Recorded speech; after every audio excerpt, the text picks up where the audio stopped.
And it occurred to me many years ago that that with the tourist season in Pensacola, there had to be some pretty famous and infamous tourists that came to Pensacola. And for my talk, I'm going to be excluding people who came to settle here or resided here, but I'm going to be talking about people who passed through with short days and so forth.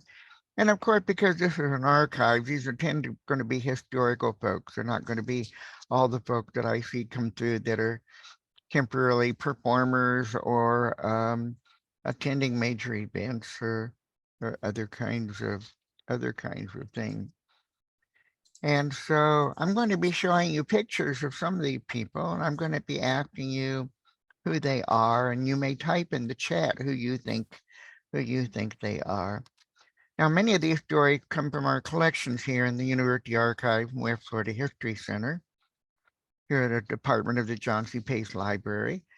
And we have almost nearly 2 million items in the collection covering from the 15th century forward. We're always welcome to give tours and show people around. Okay, so let's get started.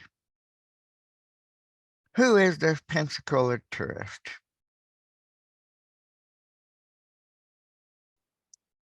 Any ideas? Did the coat give it away? I'll give you a hint. I'll give you a little hint. Actor F. Parker played him on a TV series from 1964 to 1970, one of the highest rated series of all time. That's correct. Cindy got it first. Daniel Boone. In October of 1763, when the Floridas became the British colonies of East and West Florida, the new governor issued a proclamation offering 100 acres to any Protestant immigrant to West Florida. And friends visiting from Culpeper, Virginia, were visiting Boone in his home in North Carolina, and they told me about this idea that he could get 100 acres. And so Daniel and his brother Squire decided that first they traveled to St. Augustine. It was a rough trip from where they were to St. Augustine because it was cold, it was wet, They reached St. Augustine and they explored the St. John River, and then they worked their way westward. And they traveled west across the whole top of Florida to Pensacola. And it was a discouraging experience for them. There was high water, there were buggy swamps, barren sandhills, swarms of insects, and all of the party became hopelessly lost in a swamp one time and were rescued by a band of Seminole Indians. Later in his life, Daniel Boone was asked in the following wanderings he'd ever been lost. He said, "No, I can't say that I've ever been lost, but I was bewildered once for 3 days." They got to Pensacola. They traded in their deer skins.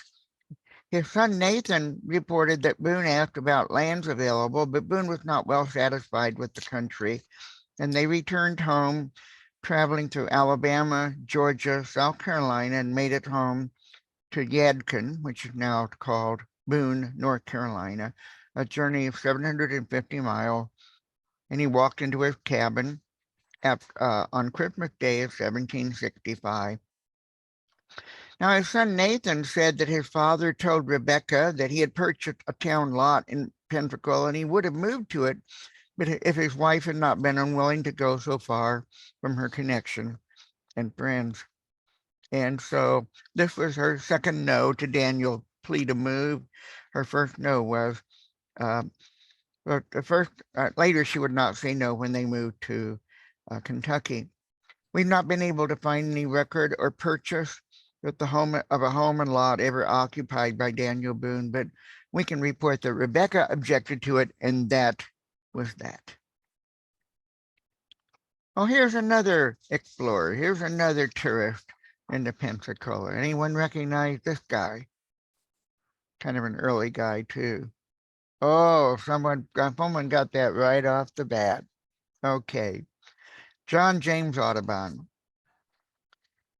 Now, early in his career, Audubon had been a businessman, and after his business failed, he decided to set as his life goal a painting of every species of bird in North America. And he traveled all through America with an assistant and a supply of paints. And in the late 1820s, early 1830, he made arrangements. He had traveled to England and made arrangements for the printing of these paintings he had made, the engraving and printing called Birds of America.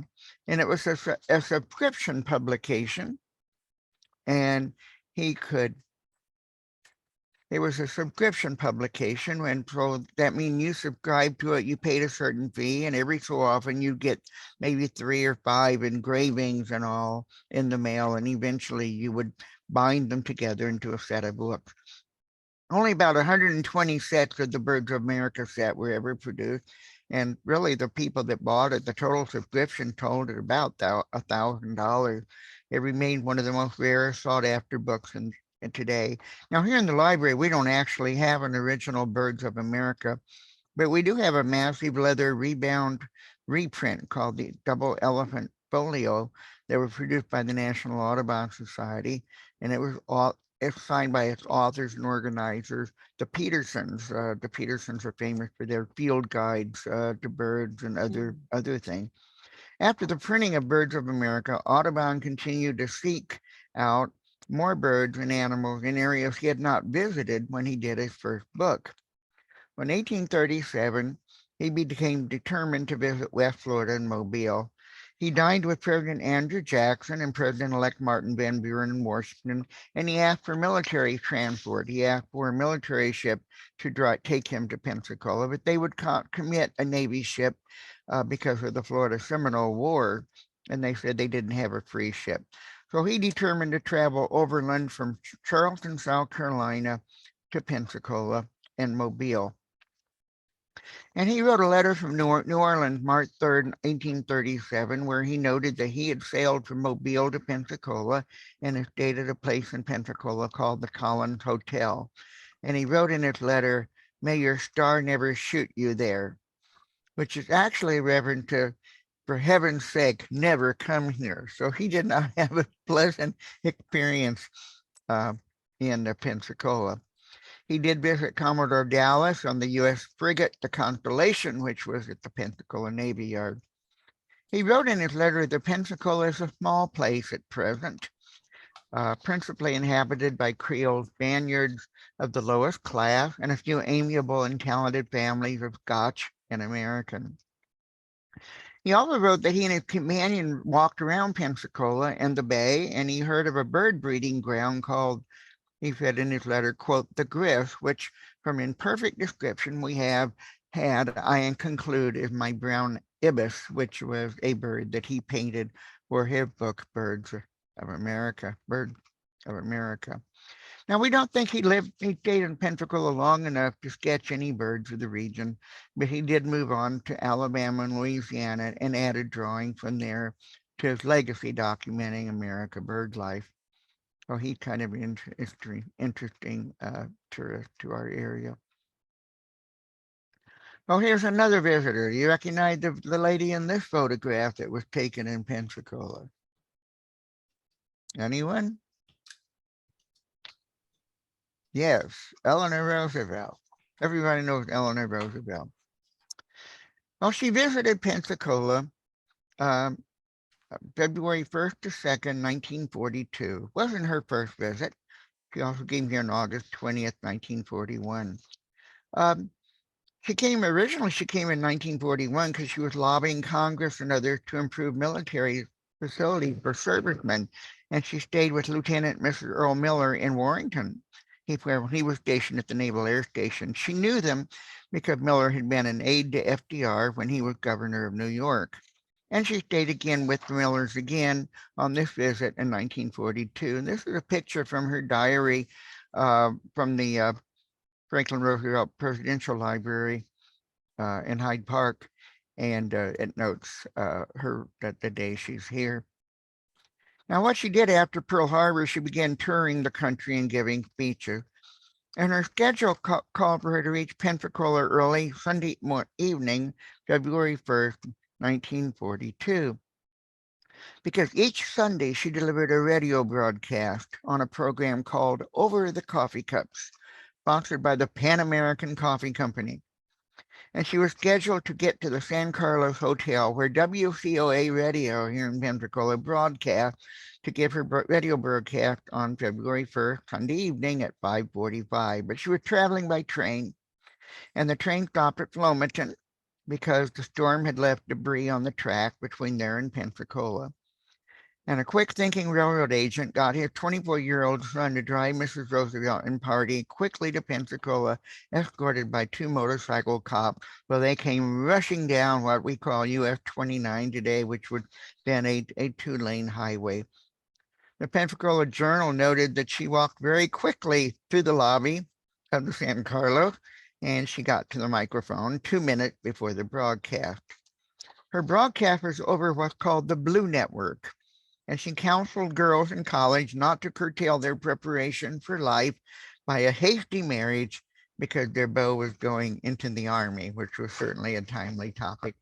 She urged that marriage should be the culmination of long friendship rather than patriotic fervor. And now, usually the broadcasts were live, and her broadcast did go out over the radio nationally, but not in Pensacola. WCOA had a special arrangement with the Kraft Company, which sponsored the Great Gildersleeve radio program on NBC Red Network. And so they copied her broadcast, and Pensacolians heard it at 8:15, not when she gave it at 5:45. They heard it at 8:15 following Walter Winchell. Monday, February 2nd, she had a very busy schedule. She addressed students at Washington High School, Pensacola's then Negro School. She toured Fort Barranca, Fort San Carlos. She ferried across the bay to Fort Picken and visited the troops over there. Now, at the time, the Pensacola had a column that they ran every week in the newspaper called Cousin Frank. And Cousin Frank was kind of I think it's a fictitious column, but it was just kind of written kind of folksy-like for the new recruits arriving in Pensacola. And they had a column on February, and Frank wrote that she talked to us. She was so plain and sensible, and she was so interested in us. It was like she was all our mom rolled into one. He also said the men liked her right off the bat. She didn't put on any fancy airs like some women folks in her position couldn't maybe keep from doing. She didn't talk down to us like she was somebody, and we wasn't. She was more kind of like a neighbor lady in any of our town, calling on us to do a favor for her. I don't know, Frank said. I never knew I'd care for women who wore cotton stocking, but I've changed my mind. I don't want to cast any reflection on the president neither, but I'll declare I think a lot of fellows could be qualified for his job if they had Mrs. FDR or a wife. And this is a picture from the newspaper of her at the WCOA microphone.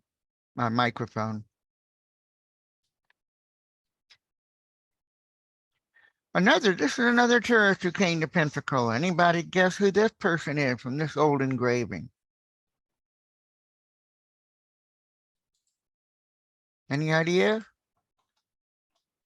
Well, again, you won't recognize this guy from engraving. I have to give you a clue. He was also portrayed on 20th century television as shown here.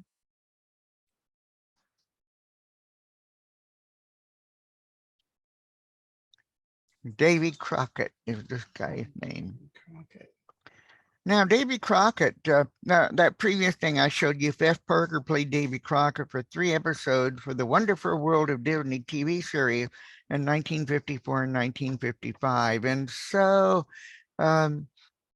we all remember Davy Crockett on TV. Now, Davy Crockett answered the call of Andrew Jackson in 1814 for the Creek Indian War.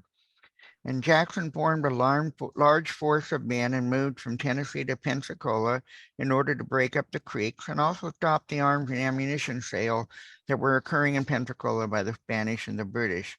Crockett's unit was headed by his friend Major Russell, and they lagged slightly behind. So Jackson arrived in Pensacola, took over the city, and then Russell's unit with Davy Crockett arrived November 8th, 1814.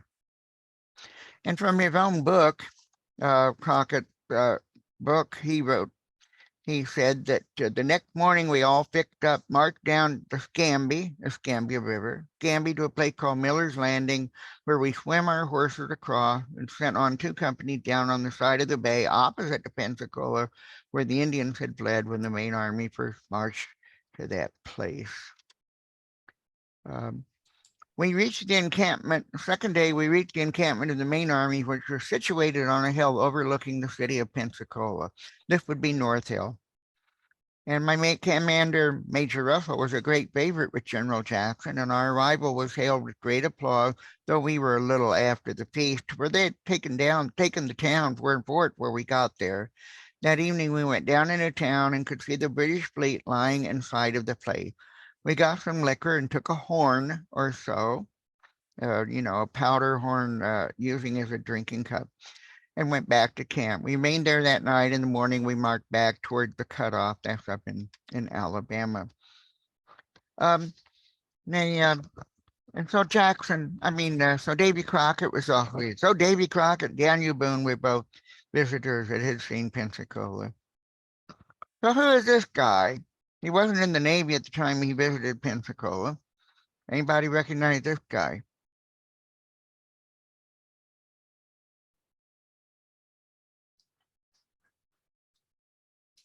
Type it in the chat if you know. No one knows.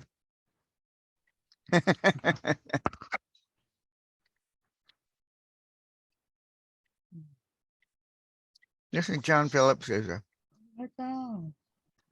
In the 1920s, John Philip Sousa began taking his band south for the winter, and he played in the southern states and cities.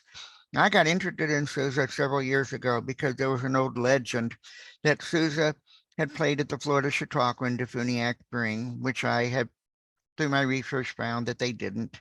And because my grandfather played with Sousa in 1917 as part of the U.S. Navy Band in Great Lakes, Illinois.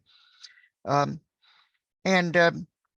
not going to say anything a lot of biographical about Sousa, except I did have a wonderful quote that said, "Sousa is not an attraction. Sousa is an epoch in American history." He first visited Pensacola for a concert on January 31st, 1922, and was a luncheon guest at the local Rotary Club. Of course, that was a men-only group. And he came again for Pensacola for a concert in 1924, February 12th. And he was again a luncheon guest at the, I'm sorry, this is 22, it should say 24, 20, it should say, 22, correct. Anyway, he was a guest of the Rotary Club. And then he again came in 1924, and again he attended the Rotary meeting. And with him was a guy named John R. Davies, who operated Willow Grove Park, then the largest amusement park in America.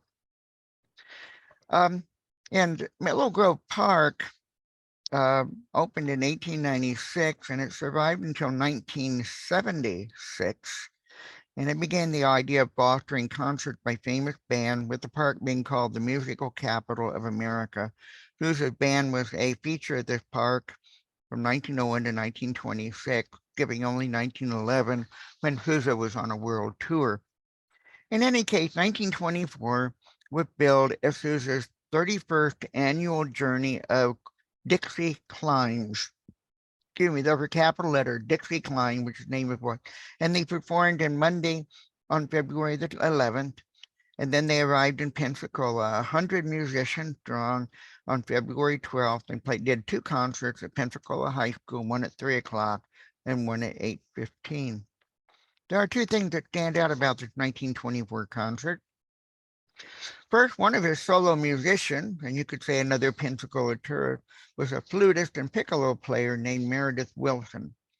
Now, Wilson was with the Sousa Band from 1921 through 1924, and he's popularly remembered today for writing the book music and lyric to The Music Man. Now, I have a funny story to tell you about him. In 1948, he wrote an autobiography, and he titled it, "And There I Stood with My Piccolo."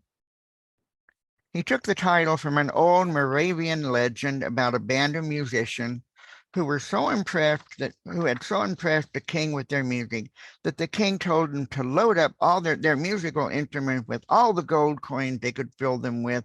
And as the musician poured gold coins into the basses and the basses and trumpet, and there I stood with my piccolo. And that's where he got the title for his book. The other thing that the 1924 concert did in Pensacola was they played the music down Pensacola Way. This was a popular musical piece about Pensacola. We have a number of copies of this in the archive, and the paper reported that it was the best rendition they'd ever heard, of course being played by the Sousa Band. And after the concert on the 12th, the band left for Tallahassee for their concert on the 13th, always traveling by train. So our next Pensacola tourist is this person. Who is this painter? And yes, he did paint himself into one of his paintings. Any idea of who this painter might be?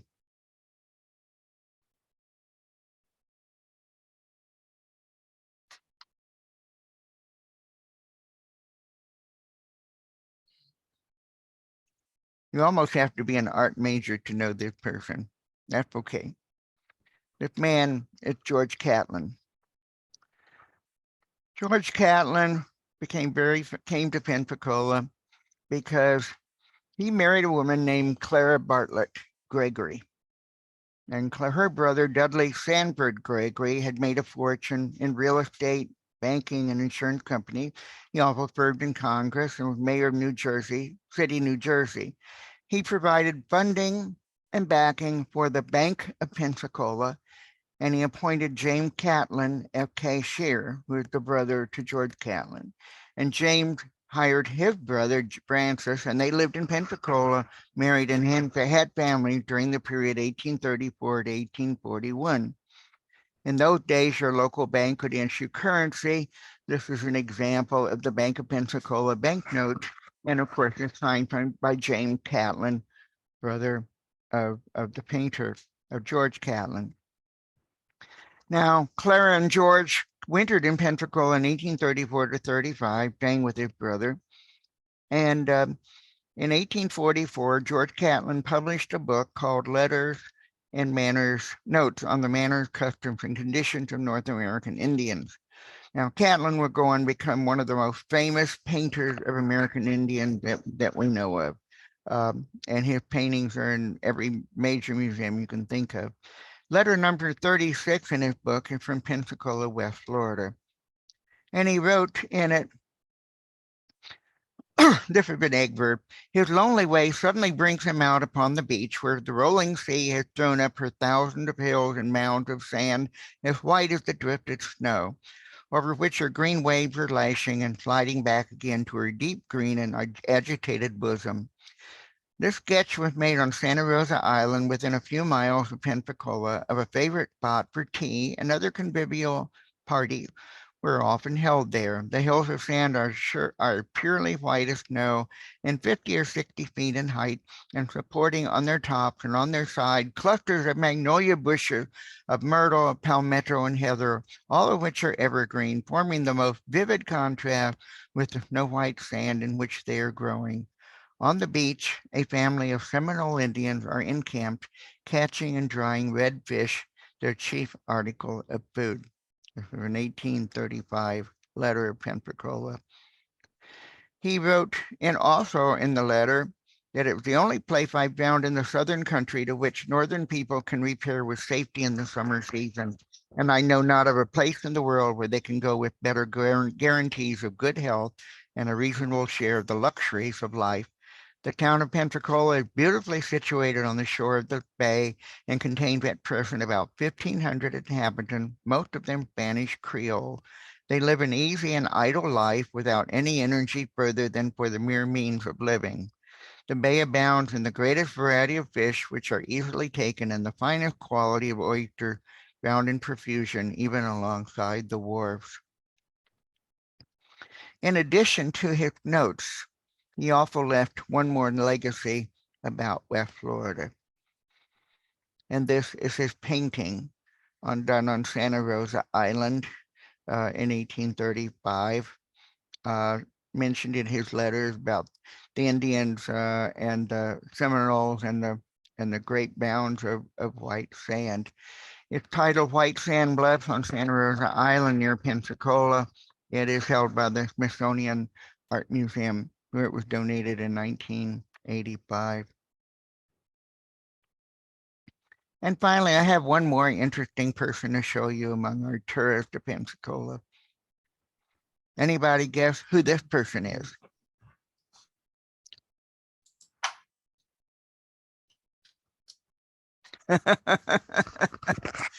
So you know Al Capone, but you don't know one of America's greatest Indian painters. That's interesting. Anyway, yeah, Al Capone. And he often stayed in Pensacola at the Paradise Beach Motel in the Perdido Key area. And there's a lot of stories about Capone. Certainly the largest illegal liquor import operation overseen by the Chicago mob centered around the coastline of Louisiana to West Florida because of the thousands of inlets, bays, and backwater with imports from the Caribbean and moonshine stills.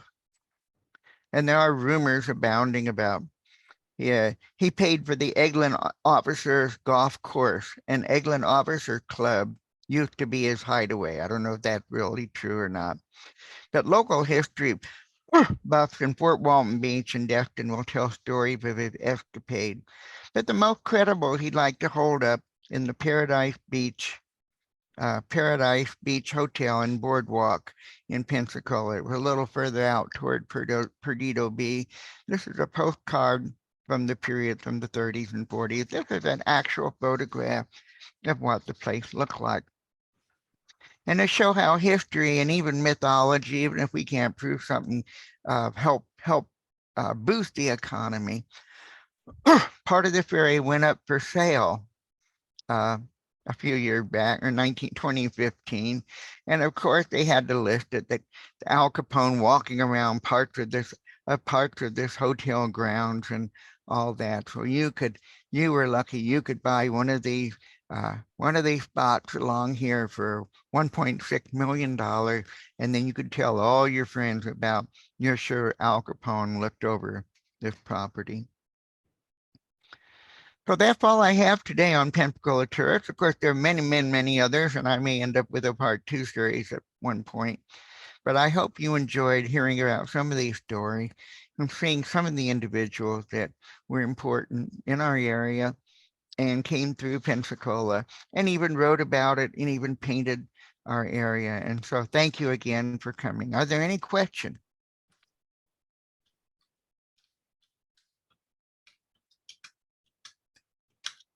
Okay, thank you. Thank you all for coming, and we'll see you again another time. Bye-bye.